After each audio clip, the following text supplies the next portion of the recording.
The winningest team in baseball also has the most saves, and people who save the most money are winners. So start earning saves by investing in worthy bonds for only $10 each. These bonds earn a fixed 7% APY, and there's no fees, penalties, or minimum balance required, and they can be redeemed whenever you like. You can even round up everyday purchases to buy additional bonds. Go to worthybonds.com/save. That's worthybonds.com/save and save and win.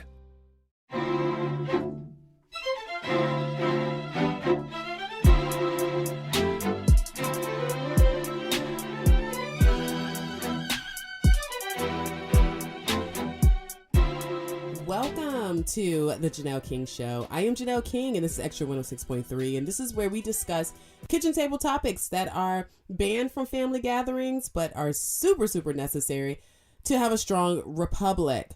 You can catch this show every Saturday at 4 p.m. and every Sunday there's an encore episode that airs right here on Extra 106.3. And then the podcast, you can catch the full episode in its entirety on our podcast, which drops on the podcast park here at Extra, as well as wherever you get your podcast. Just search the Janelle King Show. There's a lot happening. And today we're going to discuss a couple of things. We're going to discuss Super Tuesday, the Athens murder. Oh, that's so sad. Fani Willis. And we're going to get my take on where we're standing as it relates to the election going into 2024, the election season, going into the general, I should say. We're in 2024, but going into the general election here in 2024. We're going to start talking about that. Let's jump into it because we have a lot to discuss. I really want to make sure that we get to everything. So I'm going to start with Athens. So let's start with the story surrounding Laken Riley. We know, if you haven't heard of Laken Riley, she's the Augusta University nursing student who was, unfortunately, her life was taken. Her life was taken on the campus of UGA while she went for a run. And there's some things that we know and that we found out about the guy who did this to her. And just to give you a little bit more details, so she went for a run, and when her roommate did not hear from her around noon, she started looking for her, and she called the cops, and they said that she was found within 20 minutes of the search beginning. She was found near a pond, I believe it is, that just happened to be in that park. There's some things that I have questioned because I listened to a Nancy Grace discussion, and Nancy Grace, whether you love her or hate her, she gets into the thick of things, and there's some stuff that kind of stood out to me. So what we all know now as it relates to the man who killed her was that he was in the country illegally. So that's the big story, right? That he was in the country illegally. And we found out some additional details about him. All right, so let's get into it. What are these additional details? Let's give you the backstory on who this person is, a little bit about them, and why I have a lot of concern around how this all went down. I am extremely concerned. I'm concerned about how our officers handle it here in Georgia, but let's just get into it and you make your own assumptions. So we found out that he was married. So he was married. We're going to call him the murderer because that's who he is. He and his wife entered the United States near El Paso, Texas in September in 2022. After being arrested and released, his wife told the New York Post that they were put on a bus and sent to New York. So I guess he was detained for crossing the border illegally, and then they put him on the bus, he and his wife, and sent him to New York. Next, we find out that, according to his wife, she also told the New York Post that during the time when he was in New York, he was making food deliveries for about a year. And I'm assuming that means that he was doing like Uber Eats or something like that. So he was making food deliveries for about a year when he was arrested in Queens, New York, again, because they said that he was endangering their 5-year-old son by having him on the back of a moped without a helmet. You know, that might be something that's a policy that could pass, and that's totally fine in Mexico, wherever they came from. Venezuela, I believe he was. Here, you know, that's against the law. So he was arrested. He was detained, but then he was released. And a statement made by ICE says that he was released by the NYPD before a detainer could be issued. So that means that they left without waiting on someone from ICE to come and detain him. All right, so that was another missed opportunity. So then after they moved after that happened, they left New York and they moved to Athens. They moved here to Georgia. And that was about a month after his arrest. I guess they figured we got to get out of Dodge. So he and his brother Diego, because at this time, I believe the wife left him. Don't know why, but they were no longer together. That's speculation, but that's what I heard. So now he and his brother are living in Athens. And while they're living in Athens, there was another crime. Apparently, he was accused of stealing, or the both of them were accused of stealing from a Walmart in Athens. According to a police report, the two allegedly took some bacon, some smoked sausage, some queso, cheese, and some clothes. Instead of him being detained and sent back, he was given a citation for a misdemeanor on shoplifting and let go. So this is Athens. Now, when a spokesperson spoke to the Athens Clarke County Police Department, this is the statement that they offered. Our officers do not have immediate access to immigration status. According to ICE 287G program, the general process of identifying and removing non-citizens with criminal or pending charges arrested by state and local law enforcement agencies is handled during the booking process by the law enforcement agency responsible for the jail. I see a policy that needs to come into play, but we'll get back to that. Now, keep in mind, he wasn't arrested then. So they said that the check wasn't done to see what his status was. So then he was released. But I also found out that the murderer and his brother had also been arrested the month before on a DUI charge. Still, no deportation. Here's the thing. That's just so disturbing, right? Because there were so many opportunities. So that means that we now need to create a policy where status is checked immediately. We also need to create a policy where, and I think that should be on everyone, not just those that are immigrants or migrants in this case, but definitely not just, people who are immigrants. I think that we should check everyone's status, right? So, but anyway, that being said, there are some things that was a little disturbing as I was listening to the conversation around this, particularly from people who are seeing it differently. And there's a theory as to what took place on that day. So let me give you the theory, and then I'll give you why some of this commentary that I heard was so disturbing. So it says that she went for a run in the morning. Like I said, she was informed by her roommate. She informed her roommate that she was going to run, which I think is very smart, because her roommate, when she recognized that she wasn't there, she immediately called the cops. It appears that she was stalked. So it looks like the guy probably approached her after following her for a little bit. And she then felt a little uncomfortable. And it appears that she tried to call 911 and he prevented the call. Maybe he took the phone and threw it. That's what some people are speculating. And it appears that that's when he became violent. And her face was unrecognizable, apparently. And they're saying that what took her life was blunt force trauma, which means he probably slammed her head on something or hit her with something. But what was most disturbing was the explanation surrounding all of this. And what they were saying is, I heard things like, it's not about his status, it's about the crime. And I'm just like, well, there would be no crime if it wasn't for his status, right? If he wasn't here because he wasn't supposed to be here, or if he had been detained and deported back after several crimes or breaking our law several times. I also heard someone say that we're dealing with people who are terrified of deportation and willing to do anything not to go back. Well, apparently that includes killing young women who were minding their own business. We've officially crossed the line of civility. I think politics has people making all kinds of excuses. And I really feel like we have to be aware of our positions.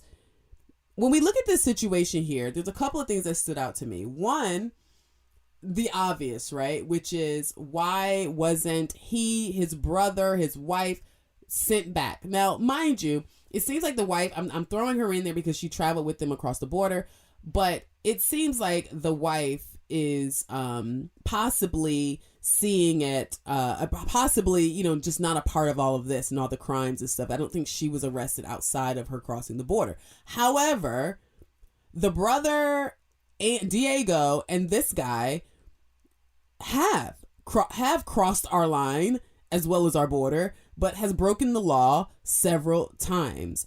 And what I'm seeing is that we need a policy that says that everyone's status is checked immediately. And I think this should be put in place because of what we're dealing with right now with the record number of migrants that are in this country.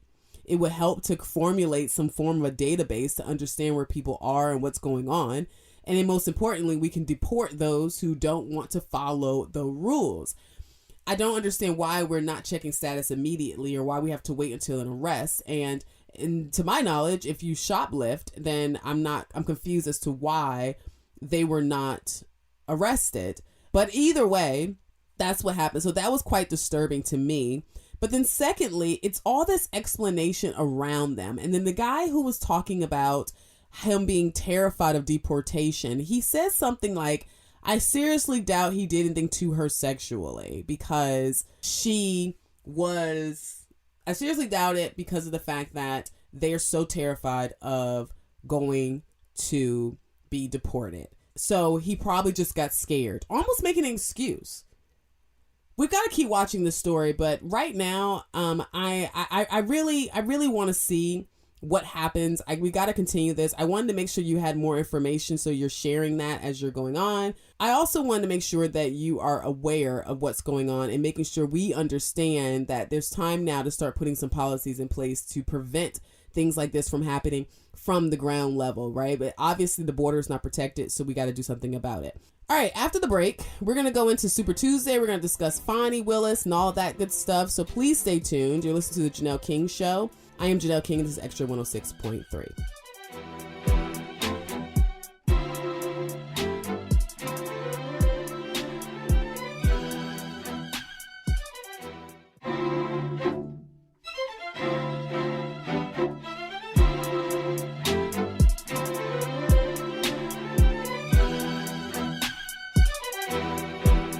Welcome back to The Janelle King Show. I am Janelle King, and this is Extra 106.3. And before the break, we broke down some additional details surrounding the Laken Riley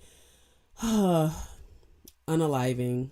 I hate saying the word, but, you know, she lost her life as a result of the hands of an illegal immigrant who was here, a migrant who crossed the border illegally in 2022, who had a rap sheet. So, but anyway, there we are. All right, next topic, Fani Willis. You know, this is disturbing. The story with Fani Willis is disturbing to me on several levels. It's the lying, it's the defending, it's the hypocrisy in the culture. These are the top 4 things that really are disturbing around this whole case.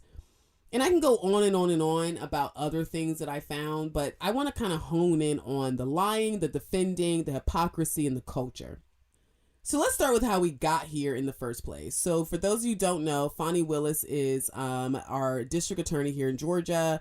She was the attorney who was she was doing the case against Trump as it relates to the electorates, or him wanting us to find more votes, when we all know that what he was basically saying, well, we're not going to get into all of that, because, you know, that's up for debate. Some people think that he was actually trying to find votes, and some people believe that he made a statement. It was kind of more like hyperbole that basically says, like, something's wrong.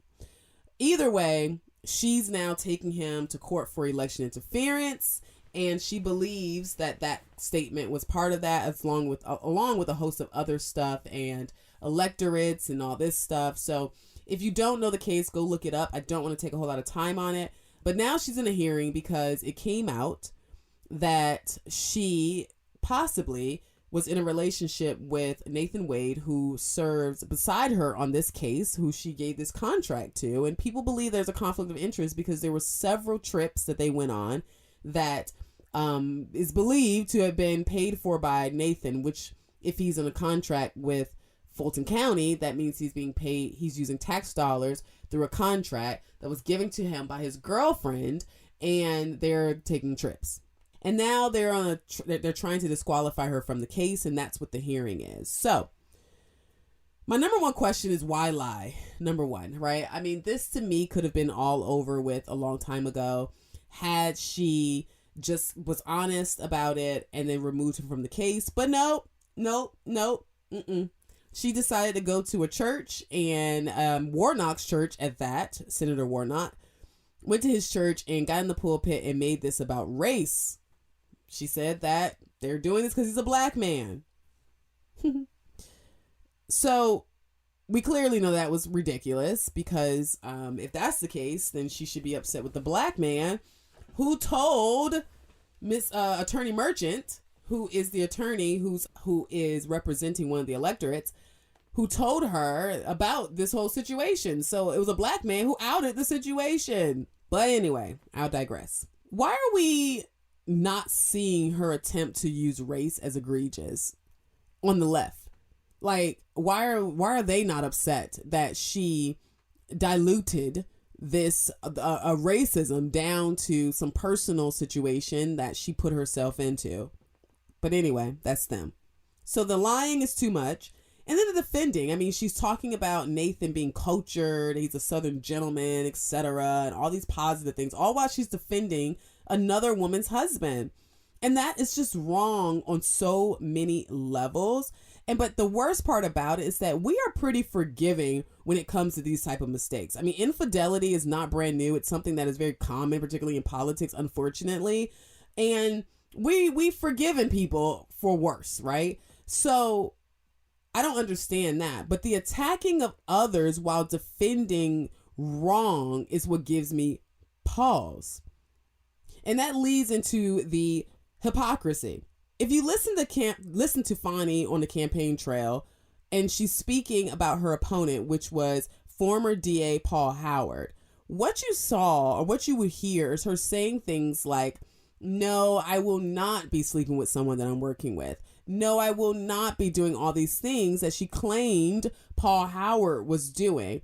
And it's the hypocrisy, which is also driving this case into Crazyville, because overall, or at the end of it all, you campaigned on the salaciousness of your opponent, who was the current DA at the time, to turn around and do the same thing.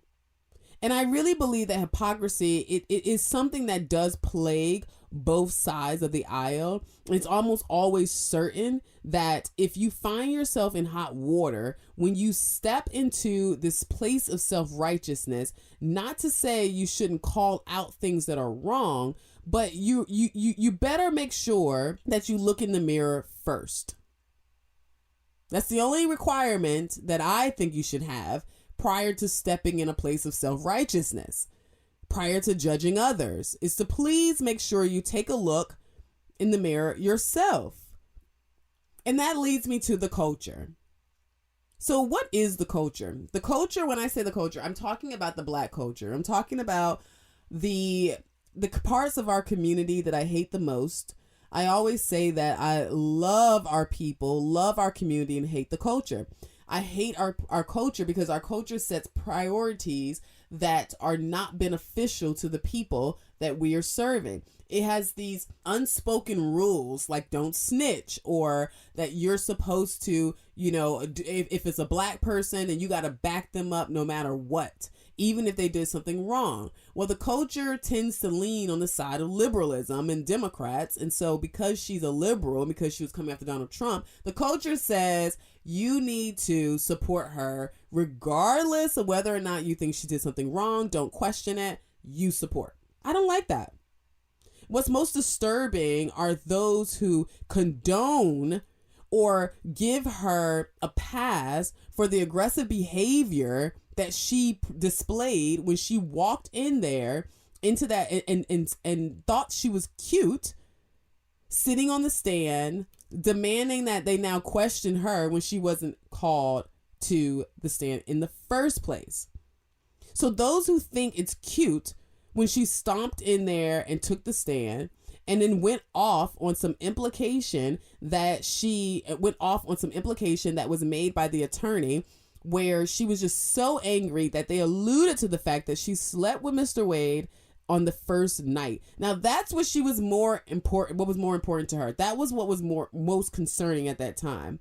But she had no understanding as to when they became an item. So you know that you didn't sleep with him when you first met him at that conference that Terrence Bradley said that you met him at, but you don't know when y'all became an item. Okay. All right. We've got to just stop with this fake love for the community and fake love for people. Because the love that doesn't tell the truth is in fact not love at all. It's the love that makes up excuses for bad behavior. It's not love. It's not love at all. And if we fast forward to today, we now know that it appears that both Fani Willis and Nathan Wade both perjured themselves on the stand. Why? Because they said that they did not have a romantic relationship prior to Mr. Wade taking this contract, when you have his friends and her friends saying that's not true. And that's another problem. Their friends are now placed in a situation where they're forced to turn on them because they have to tell the truth, or they have the decision to perpetuate the lie that is being spun by their quote unquote friends or former friends. That's an argument to be said too, that both of these people were both fired. So that's an argument to be said too. However, credibility is not about that. Like, to me, credibility is like, do you have the facts and the evidence to back up what you said? And apparently there are a lot of facts. All in all, I think the situation is just completely unnecessary. We're continuing to follow it. At the time of this taping, we don't have the ruling, the judge's final ruling, but I do believe that is coming soon. It's coming soon. Any day now, actually. So I'll come back and report on that, I'm sure. Shifting gears, elections. Super Tuesday was this past Tuesday at the time of this recording, airing on Extra. And for those of you who don't know what Super Tuesday is when a lot of our states come together and they have their primaries. So Georgia's not one of those. Ours is in March, later on in March, I should say. However, the following states did hold their primary. I think it was Alabama, Arkansas, California, Colorado, Maine, Massachusetts, Minnesota, North Carolina, Oklahoma, Tennessee, Texas, Vermont, and Virginia. And then Alaska and Utah held caucuses for Republicans. And then Utah held a caucus for Republicans and Democrats. Or I'm sorry, Democrats only. No, it was, sorry. That was, looking at my notes. That was, Utah had Democrats and Republicans. Okay.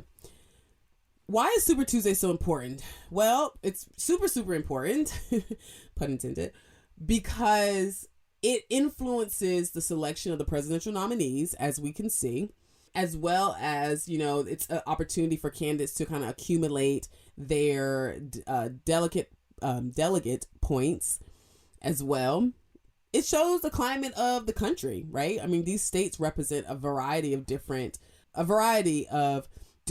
perspectives, different political leanings, and so forth, because they're all from different countries, different states, different places. So that's something that's very, very unique and exciting about Super Tuesday. Not to mention, early momentum is also something that comes as a result of Super Tuesday.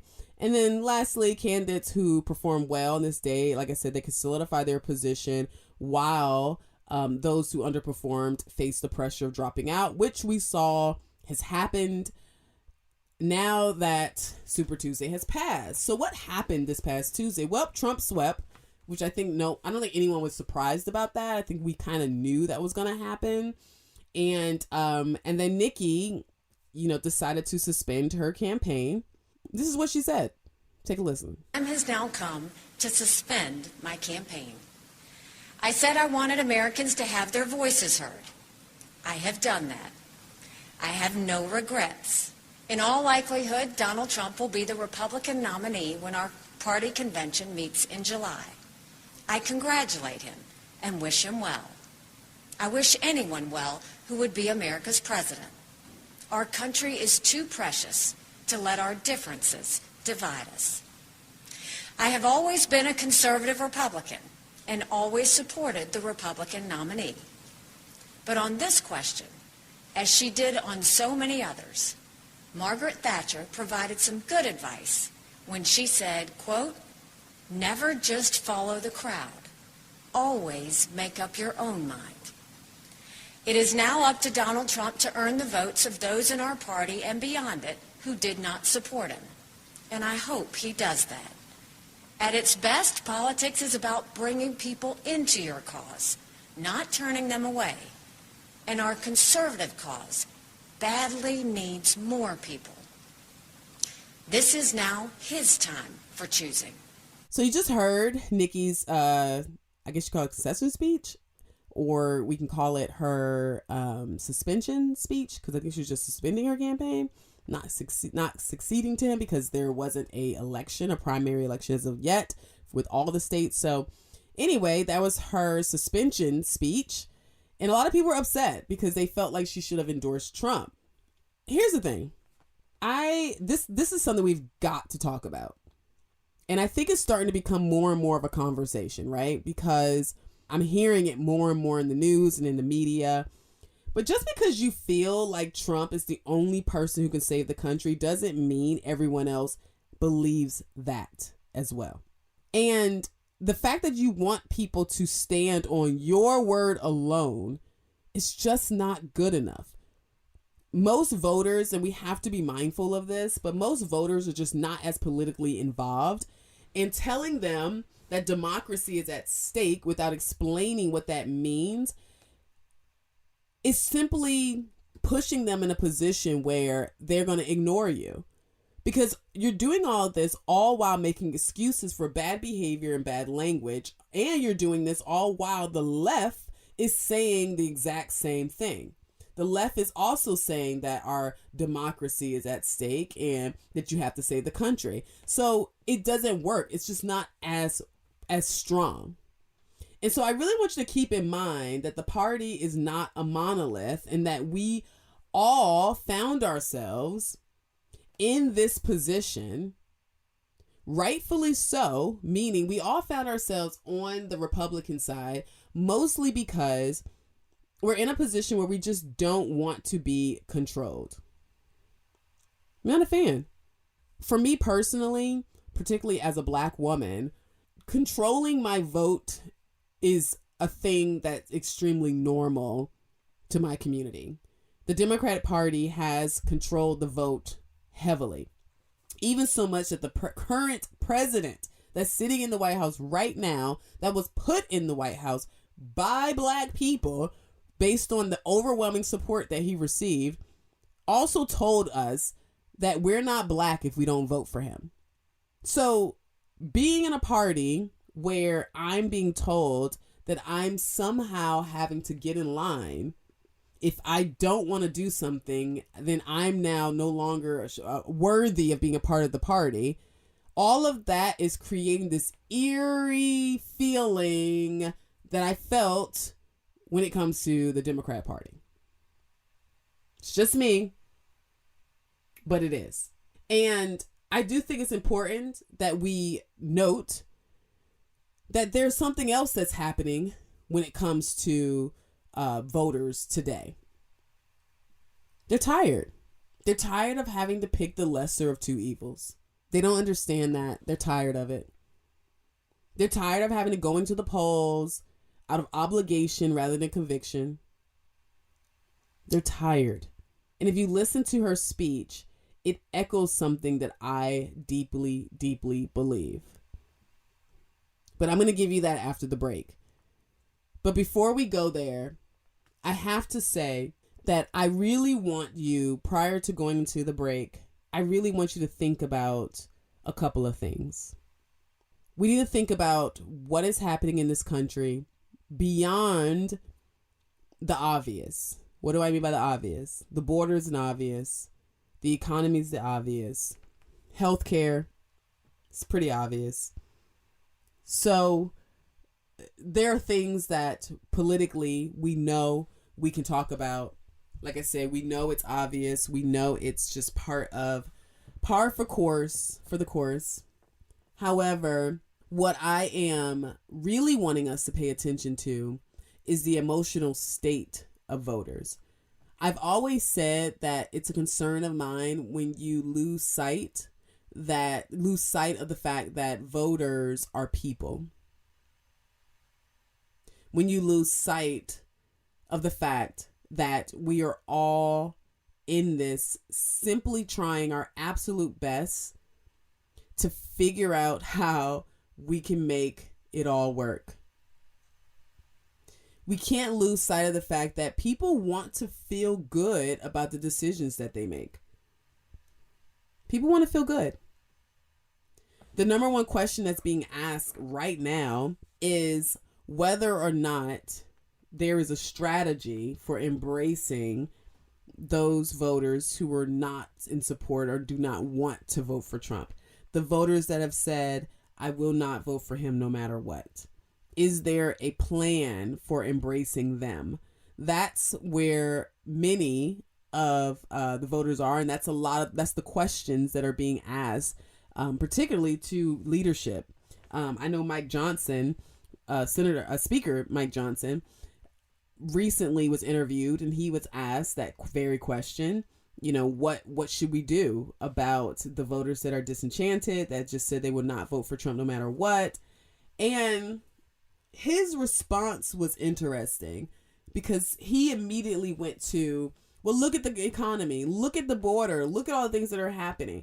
And once again, it had this emotion attached to it of just sounding very much so like, who cares about how you feel? Do what we tell you to do because we're going to scare you into doing it. And I just think people are just not there anymore. I think they're not there. I don't think they want to be forced into anything at any time for any reason politically. I think we're kind of tired of all of that. It's something that I really think we need to talk about. And as I stated, I listened to her speech and there are some things that really stood out to me that I believe deeply that we need to pay attention to. This is a very unique election cycle, so let's just make sure that we stay alert and we keep that in mind. So I'm going to share my thoughts, why I agreed with some of the things that she said in her speech. I can't say that I was a Nikki supporter because I did have some concerns about some things when it came to her, but I will say that I agreed with a lot of things that she said as of late, and I do think we need to pay attention to it. So you're listening to The Janelle King Show. I am Janelle King, and this is Extra 106.3. After the break, you'll get my take. Stay tuned.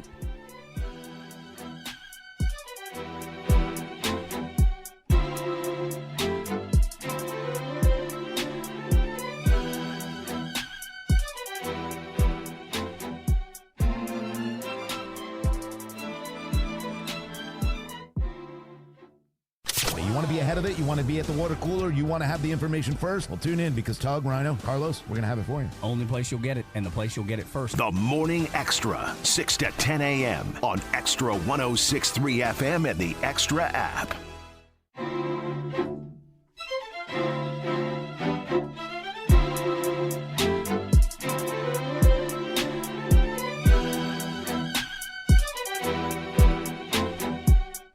Welcome back to the Janelle King Show. I am Janelle King. This is Extra 106.3. And what you just heard was clips of Nikki Haley's suspension speech. And before I get into that and get into what I really think about what's happening right now and give you my 2 cents as we close out this segment, I want to leave you with some facts. I want to leave you with some information.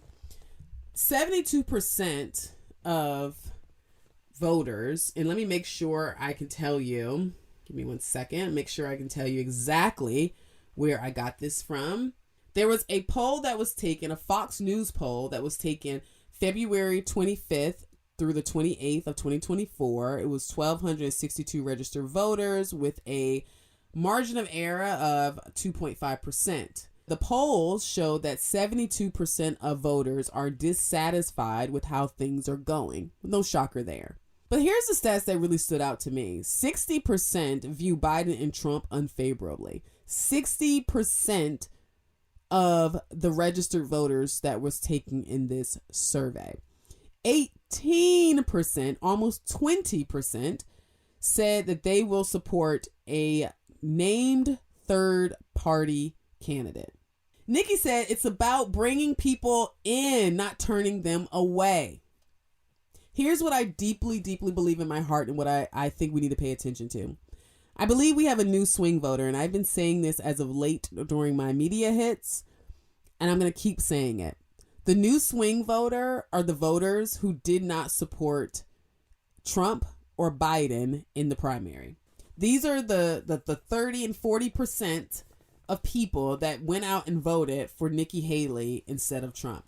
It's the people that were on the ballot representing DeSantis, even though he had already dropped out. It's the voters that are not answering your surveys about Biden and Trump because they have checked out. It's the people who said that I don't want to vote for any of them, no matter what, I will skip them on the ballot. And unfortunately, there are more on our side than there are on the Democrat side. And I say that because Democrats are naturally a little more into coming together, even if they don't believe in the person or the message. Republicans are just not like that. We're a little different. How so? How are we different? We're just a little more unpredictable. You know, we saw that in the race, my husband's race with Herschel Walker.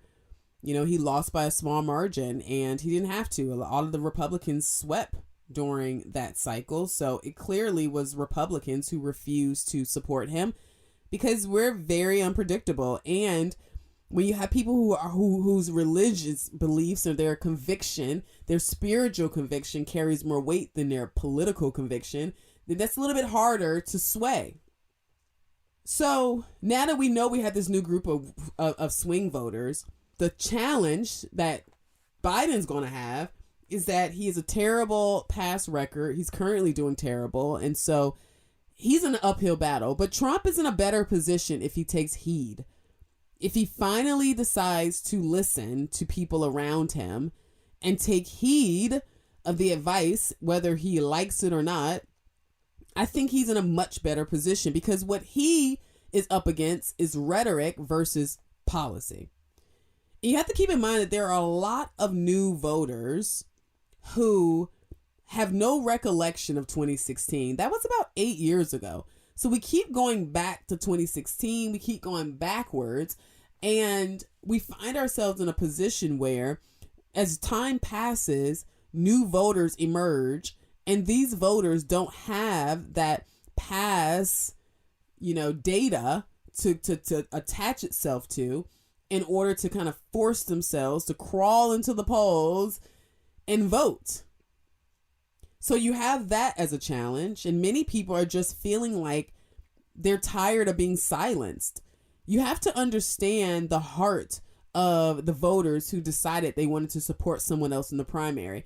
A lot of them are not upset because the outcome didn't turn out the way it did. A lot of times they're disturbed that no one can see why they are so adamant about protecting our freedoms as it relates to elections and the election process.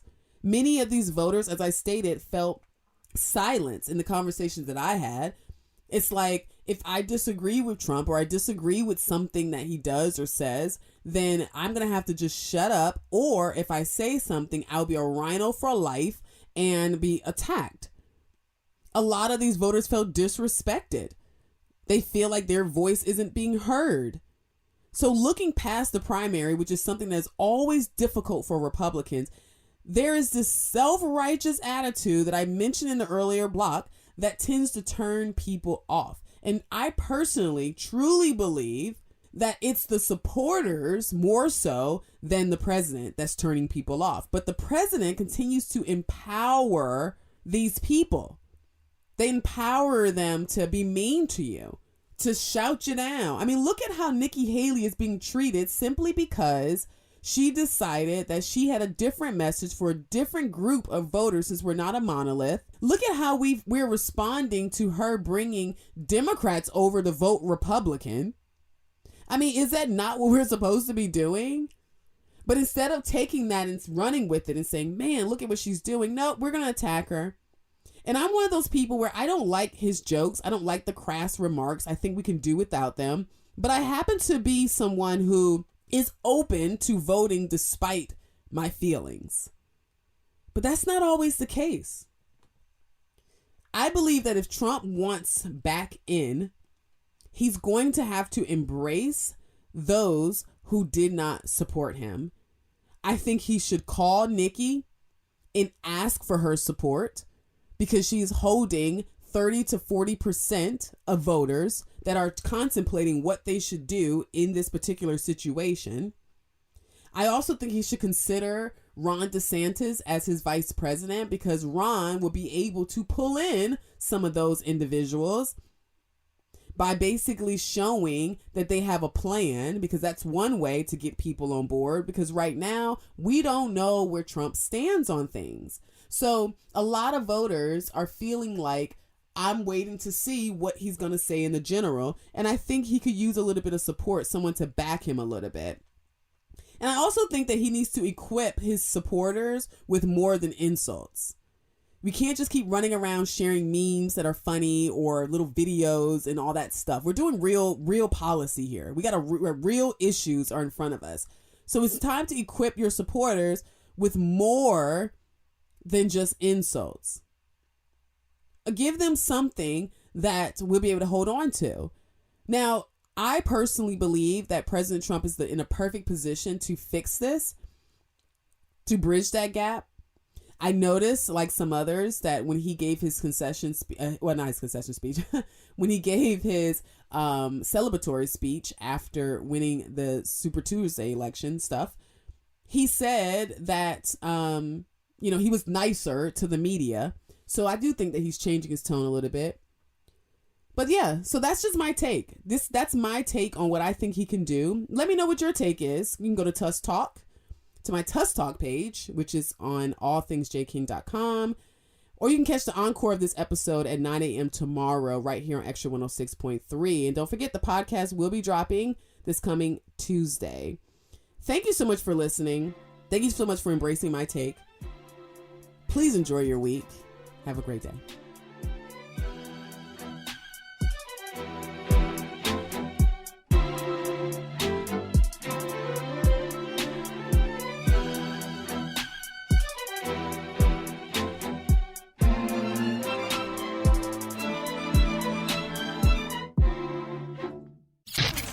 Hey, it's Rhino from The Morning Extra, getting your weekday morning started from 6 to 10 a.m. They're like setting their own traps. That's exactly right, Rhino. That's right. Yeah. They're like Wile E. Coyote. They're like putting a stick, and they're looking, where's the Roadrunner? Exactly. And then he goes, did he just come through? And then it falls on them. Our stinking president is dumber than Wile E. Coyote. Joe Biden is Elmer Fudd. He looks in the end of the gun to see why he didn't fire. Boom! And then his face is all black. Donald Duck, where it knocks his bill around backwards and he can't tell where he is. That's what Joe Biden is. Yeah. It's not. We're not. Well, he's making also, it up. hold on, time out. He's also Pepe Le Pew. He sniffs a girl and then just floats in the air towards her. Joe Biden is a Looney Tunes character, y'all. He's every one of them in one. This is amazing. It could not get better. The Morning Extra, 6 to 10 a.m. on Extra 106.3 FM and the Extra app. The winningest team in baseball also has the most saves, and people who save the most money are winners. So start earning saves by investing in worthy bonds for only $10 each. These bonds earn a fixed 7% APY, and there's no fees, penalties, or minimum balance required, and they can be redeemed whenever you like. You can even round up everyday purchases to buy additional bonds. Go to worthybonds.com/save. That's worthybonds.com/save and save and win. Spring is here and baseball is back. You can't forget the Derby. I love the hats. Do you have yours yet? My hat? I treated myself to a whole outfit. If you want to be able to treat yourself, then you should check out the Nest Savings Account at LGE Community Credit Union, where they want you to reach your savings goals faster. Take it from a pair of 680 The Fan wives. Head to lgeccu.org to find out what makes their team #1 in Georgia. Hey sandwich lovers, today's your lucky day. There's a whole new way to roll for lunch or dinner delight with Nucky's Hoagies in the Roswell Corners Shopping Center. Now open. Nucky's Hoagies in Roswell is family owned and operated by the Sub-Sisters, Stacy and Shannon, whose love language is food and Nucky's Hoagies, their passion. When you bite into a Nucky's Hoagie, you'll taste the difference. The softest hoagie rolls ever, along with hunger-quenching sandwich combinations. Make Nucky's Hoagies in Roswell on Woodstock Road your new favorite spot for lunch or dinner.